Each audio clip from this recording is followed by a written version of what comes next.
Greetings! Now, Oliver Dowden was on LBC yesterday, the Deputy Prime Minister, to tell us all how AI is going to revolutionise society. We've heard a lot about artificial intelligence since the summit last week. It seemed to go very well. There seems to be good and bad. Elon Musk was fairly dystopian appraisal of where we're going, that sort of robots will take us all over and destroy us. Others less so. And so it's quite intriguing to find that government is already using artificial intelligence. And I just wanted to know how. In terms of what we're doing in government, which I'm leading, we're seeing how we can apply artificial intelligence to the problems of government. And if you think about it, lots of what government does is pulls together loads of different disparate bits of information, condenses them, analyses them, and tries to find solutions to it. Now, artificial intelligence can work in that solution. So, for example, we are trialling it with red boxes, which is, for your listeners who aren't familiar, is the process whereby ministers make decisions on governmental matters. But we're also, for example, trialling it with benefit fraud, because, again, if you get together all the different bits of information, artificial intelligence can help you understand what might be valid and what might not be valid. That sounds good, doesn't it? I can't think of anything that could possibly go wrong in that situation.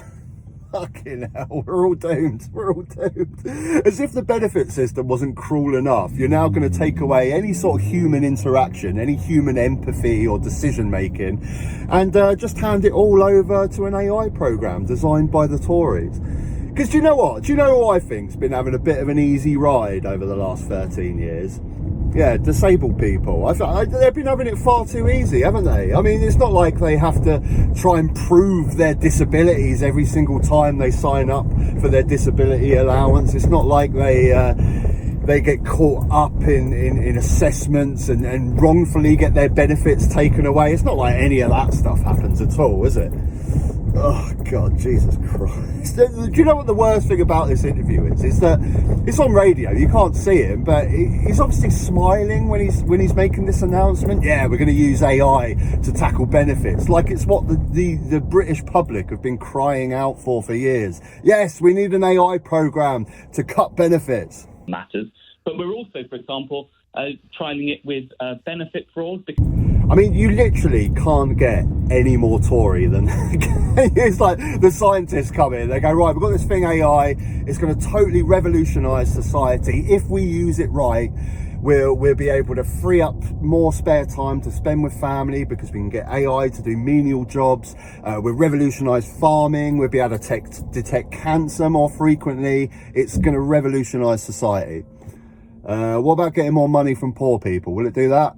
Well, no, probably not. What about the benefit system? We could use AI to make sure we're not giving poor people too many benefits. No, that's kind of the thing that I was sort of saying we should move away from. Should probably use it for good. Nah. How about Tories? How about we use AI to, start looking into dodgy PPE contacts? Michelle Moan, 32 million siphoned away on dodgy PPE. Maybe we could look at tax avoidance. Imagine that. We could do an AI program that detects tax avoidance from big corporations that avoid tax in the millions. How about we use it to look into all you Tory MPs that are too busy doing sexual harassment and sexual misconduct? We could try and root out some of that, although he did actually manage to get a question to him about old Peter Bone. Okay, and what about looking at today's Mail on Sunday front page? What about work within the party to expose the serial rapist, the alleged serial rapist that Nadine Dorries refers to in her book? I mean, there's been some fairly tawdry stories emerging from the Tory party at late. Bone and Chris Blunt just the other day. What's going on in the rank and file there, eh? Well, first of all, I'd like to say that I take these allegations exceptionally seriously. And don't worry, they're taking it exceptionally seriously. So before, for like the last 3 years, when they've had about 13 MPs caught up in sexual harassment, sexual misconduct and rape charges, they were only just taking it seriously then, but now they're going to take it exceptionally seriously because there's this mysterious serial rapist that Nadine Dorries has put out in her latest book.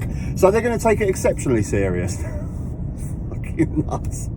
I can't even believe these words are coming out of my mouth. Just imagine this in normal society. If you run a business of a few hundred people, you run a shop, a gym, whatever, you had 13 cases in the last 3 years of sexual misconduct, and you've got a mysterious serial rapist among your midst. You'd probably start taking it quite seriously. You may even think, do you know what? I think we should just shut down this entire operation. I can't risk anyone getting raped. We need to shut this down. Not the Tories, no, not the Tories. So some of our members are a little bit rapey, you know. What are you going to do? What are you going to do? I mean, what, if someone says no to having sex, you're supposed to not have sex? That's crazy. You can't do that. Fucking Tories, hey, they're a different breed. They're a different breed. So going back to the main topic of the video, we're going back. The Tories are going back to the classic blaming the benefit claimants. We had this with David Cameron. That's one of the reasons he got elected back in 2010. We're going back to demonising benefits. You know, you have Benefit Street and stuff like that. They're going back and they think an announcement like this, we're going to use AI to crack down on benefits, is going to welcome the voters. They're going to come back round to voting for them. And do you know what? It may even work, because I've never understood this benefit thing. Okay, it's never nice. You know, we've all experienced it in life. Deirdre down the road or something, or Frank down the road, that, you know, probably could work, but he's rigging the system a little bit and he's taking benefits. He probably could work, but he's on benefits, you know, and it's never nice, you know, tax-paying citizens, you know, Frank down the road. But in the grand scheme of things, I mean, really, in the grand scheme of things, when Michelle Mone is ripping 32 million for PPE contracts, when you've got multi-corporations, tax avoidance, registering in the Cayman Islands, you know, getting away with not paying billions of pounds in tax, in the great scheme of things, is Frank down the road taking 50 quid on benefits really what you should be concerned about? No, it's not, is it? It's not. But they'll make it that way. They'll make you believe that that is important, and they'll make you believe that you give a shit. They won't do anything about helping Frank down the road, because I feel sorry for people like that have got in a cycle of relying on benefits and haven't got the confidence to be able to go out and get a job. They need help. They need help. They need to get together in classes and build up that self-esteem again. But they're not getting any help. Ah, dear. Fucking Tories. Oh, until next time, if you enjoyed the video, plonk a like on there for me if you'd be so kind, and if you haven't subscribed, you can subscribe up top. There'll be another video, you can check that out as well. And of course, please leave me your comments. I love reading your comments, I really do. Till next time, take care.